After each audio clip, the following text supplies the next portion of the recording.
I'm not going to preempt the Office of Budget Responsibility's forecast, but the world has changed. We can all see that before our eyes. And government are not inactive in that. We'll respond to the change and continue to meet our fiscal rules, but we're also shaping the new world, whether that's in the defence and security realm or indeed on the economy. I promised at the general election to bring stability back to the economy. As a result of that stability, interest rates have been cut 3 times since the general election.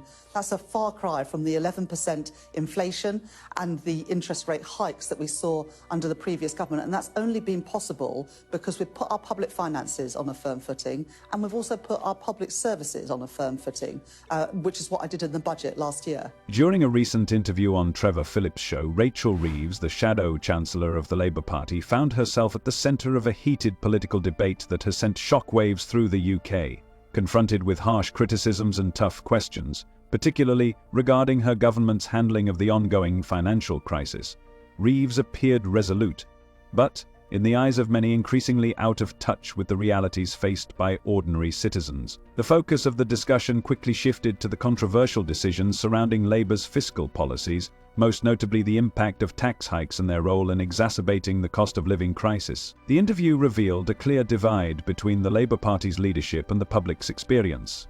Despite mounting evidence from the Joseph Rowntree Foundation that living standards are set to fall drastically over the next 5 years, Reeves confidently dismissed these warnings, maintaining that the economy was on the mend. She argued that under her leadership, wages were rising faster than inflation and that living standards were improving. However, her optimistic rhetoric seemed increasingly out of touch, especially when weighed against the stark reality that millions of Britons are struggling with soaring energy bills, stagnant wages, and the relentless rise in the cost of essentials. As she navigated the tough questions, it became clear that Reeves' version of events was not aligned with the experiences of those who are grappling with daily financial hardships. Her refusal to acknowledge the severity of the situation, particularly the alarming decline in living standards predicted by expert reports, has only deepened the public's disillusionment with the Labour Party. While she defended her government's fiscal policies as necessary for long-term economic stability, her insistence that everything was improving fell flat with critics, who pointed out that the very policies she championed, such as cuts to benefits and rising taxes, were only making life harder for the working-class families Labour once prided itself on representing. The backlash was swift and unforgiving. Critics were quick to accuse Reeves of disconnecting from the real struggles of the British people, claiming that her refusal to confront the truth of the cost of living crisis only served to exacerbate the growing dissatisfaction with Labour's leadership. As the interview continued, it became clear that Reeves' confidence was at odds with the growing frustration in the country. Many began to question whether the Labour Party could truly understand the scale of the challenges faced by millions of Britons. With each passing day, it seemed less likely that Reeves' optimistic outlook could win over the electorate, and more apparent that the Labour Party's credibility was quickly eroding. The interview not only exposed cracks within Labour's leadership, but also highlighted the wider issue of a political system increasingly disconnected from the needs of the people. Rachel Reeves' performance during her appearance on Trevor Phillips' show has raised significant concerns about her leadership and the credibility of the Labour Party under her watch. Throughout the interview, her attempts to present an optimistic view of the UK economy were met with skepticism and growing backlash from both the public and political commentators. The heart of the debate was the stark contrast between Reeves' narrative of economic recovery and the harsh realities faced by millions of working-class families. While she confidently claimed that living standards were improving and wages were rising faster than inflation, the data from experts such as the Joseph Rowntree Foundation told a different story. The foundation's report warned that living standards were on track to fall dramatically in the coming years, particularly for the UK's poorest households, and that rising inflation and stagnating wages were pushing many families further into poverty. Despite this, Reeves insisted that the Labour government had put the economy on a positive trajectory. Her refusal to acknowledge the findings of experts and the worsening financial situation for ordinary citizens raised doubts about her understanding of the crisis.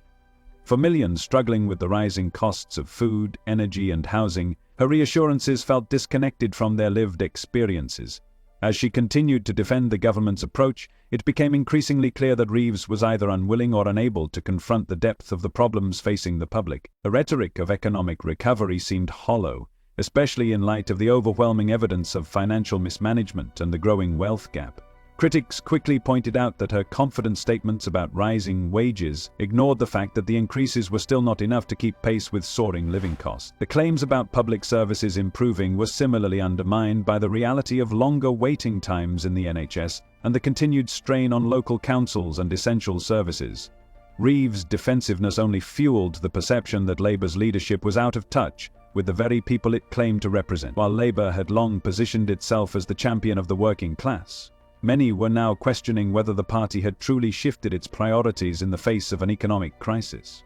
The backlash was not just coming from political opponents but also from within her own ranks, with some Labour MPs publicly distancing themselves from her statements. As the interview progressed, it became increasingly clear that Reeves' handling of the situation was only exacerbating the public's disillusionment with the Labour Party. Her inability to confront the scale of the economic crisis or offer tangible solutions left many wondering if Labour was truly capable of leading the country through such turbulent times. The gap between Reeves' optimistic narrative and the reality of the cost of living crisis could not have been more stark, and with each passing moment, the party's credibility seemed to crumble further. Rachel Reeves' recent interview on Trevor Phillips' show has sparked widespread frustration, especially when she continued to dismiss the mounting evidence of economic instability despite the glaring reality faced by millions of households. Throughout the interview, her insistence on the government's optimistic projections of economic recovery seemed increasingly out of touch with the everyday struggles of the British public. The Joseph Rowntree Foundation's report, which painted a grim picture of the UK's economic future, predicted that living standards would continue to decline, particularly among the poorest households. Despite this dire forecast, Reeves stuck to her narrative, claiming that wages were rising faster than inflation and that living standards were improving. This narrative was not just a matter of misjudging economic data, but an outright denial of the suffering many families were enduring. For families struggling to pay rising energy bills, buy groceries, and meet rent payments, Reeves' words seemed not only irrelevant, but dismissive. Her refusal to acknowledge the ongoing cost of living crisis and the stagnation of wages undercut the very credibility of her statements. What was presented as a case of economic progress sounded more like a politically expedient attempt to deflect blame and maintain an image of control, rather than an honest reflection of the state of the economy. It became clear that Reeves' rhetoric was becoming increasingly disconnected from the reality of people's lives. The evidence presented by economists and the Office for Budget Responsibility contradicted her claims. Inflation remained high, and while wages had increased, they were nowhere near enough to keep up with the rising cost of living. Yet Reeves pressed on, dismissing the claims of experts and dismissing the public's concerns. This response alienated many who felt that the government was not taking their struggles seriously. The public's frustration was palpable, as more and more people voiced their disillusionment with the Labour Party's leadership. In the face of overwhelming criticism, Reeves' confident defense of the government's actions seemed more like a refusal to acknowledge the true scale of the crisis. While some MPs attempted to defend her, the growing backlash made it clear that many in the public had lost faith in her leadership. The deeper issue, however, wasn't just the mismanagement of the economy, but the growing perception that the Labour Party, once the party of the working class, had become out of touch with the very people it was supposed to represent. The disconnect between the promises of Labour and the harsh economic realities many citizens faced was stark. As public support for the government continued to wane, it became evident that Labour's credibility was hanging by a thread. Rachel Reeves' interview on Trevor Phillips' show only seemed to deepen the crisis surrounding her leadership and the Labour Party's credibility. Despite the overwhelming evidence pointing to the country's economic struggles, she continued to defend her government's position with an almost unnerving level of optimism. Her repeated assertions that wages were rising faster than inflation and that the economy was improving flew in the face of both expert warnings and the lived experiences of millions of Britons. The Joseph Rowntree Foundation's report, which predicted a sharp decline in living standards over the next 5 years, painted a far darker picture of the UK's future. For many struggling families, this was no mere statistic, it was a daily reality. Yet, rather than acknowledging the concerns raised by these reports, Reeves opted to focus on abstract economic projections, which many saw as unrealistic and disconnected from the real issues facing ordinary people. The backlash from the public and political analysts alike was swift and intense. It was becoming clearer by the day that Reeves' refusal to engage with the harsh realities of the cost of living crisis was not just an oversight. It was a glaring sign of how out of touch she had become with the very people her party claimed to represent. Many questioned whether her insistence on defending policies that clearly weren't working was a deliberate strategy to maintain her position or simply a sign of stubbornness. Regardless, the damage to her credibility was unmistakable. The fact that inflation remained high, combined with stagnant wages and the rising costs of essentials like food, energy, and housing, meant that Reeves' assurances rang hollow for most people. For many, her defense of the government's economic policies was less about providing hope and more about evading responsibility.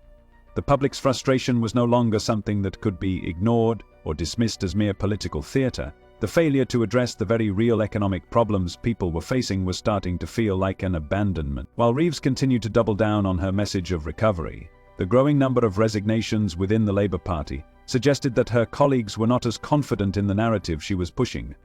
The disconnect between the leadership's optimistic message and the reality on the ground was becoming too wide to bridge.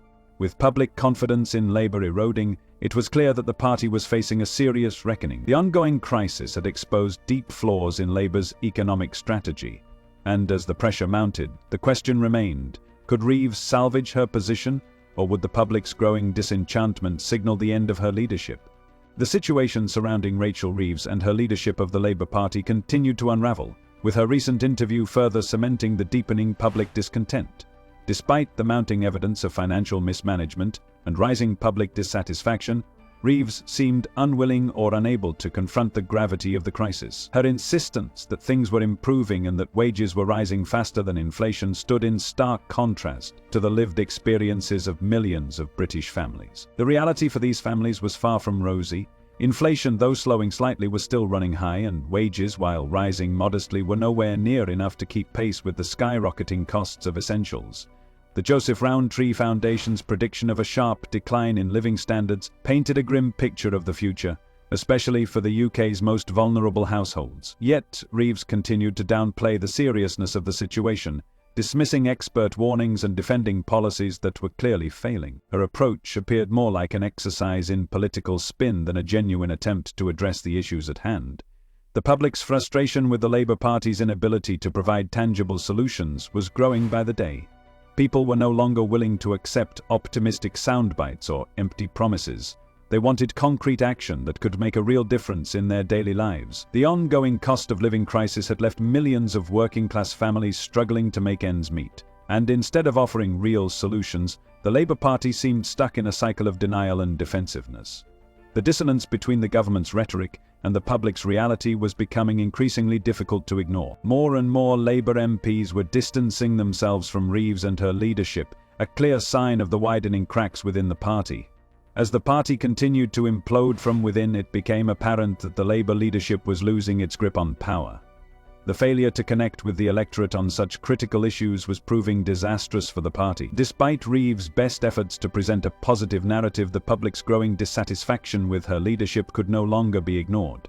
The cracks in her leadership were becoming more apparent, and the longer she clung to her optimistic but unrealistic views, the harder it would be for her to recover the public's trust.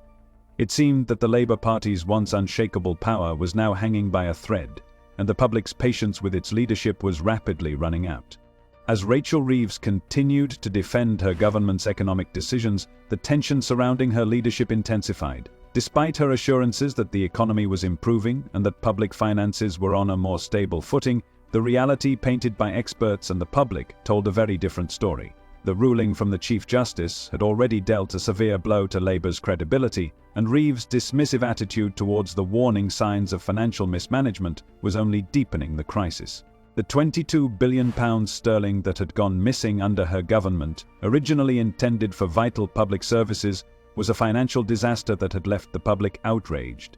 Yet, rather than offering an apology or acknowledging the scale of the problem, Reeves continued to deflect, offering vague justifications and downplaying the situation as an unfortunate consequence of previous mismanagement. The lack of transparency and accountability had become a central theme in Labour's struggle to retain the public's trust. The more Reeves insisted that things were getting better, the more the public questioned her ability to see the true extent of the crisis. The growing dissatisfaction was not just limited to the general public, it was beginning to be felt within Labour itself. Senior party members, once loyal to Starmer and his leadership, were increasingly distancing themselves from the scandal. unwilling to be associated with the mounting accusations of financial negligence. Even within the party, a growing sense of betrayal was taking hold, as it became apparent that the leadership had failed to uphold the very values the party had championed. With each passing day, Labour's position seemed more fragile. The party's historic association with the working class was being undermined by its failure to address the issues that affected millions of ordinary people. Reeves' optimism about rising wages and the economy's recovery appeared completely detached from the harsh reality of rising costs and stagnant wages. As inflation continued to outpace wage growth, millions of families were feeling the strain. Yet Reeves continued to offer empty assurances instead of presenting concrete solutions. The disconnect between her words and the lived experiences of the public had grown too stark to ignore. The growing pressure for change, both from within the Labour Party and from the public, was forcing Labour into an uncomfortable position. If the party hoped to recover its credibility and rebuild public trust, it would have to confront the reality of its failures head-on and offer meaningful policies that could address the cost of living crisis. The political landscape was shifting, and it was unclear whether Labour, under Reeves' leadership, could find its way back to relevance. See you again.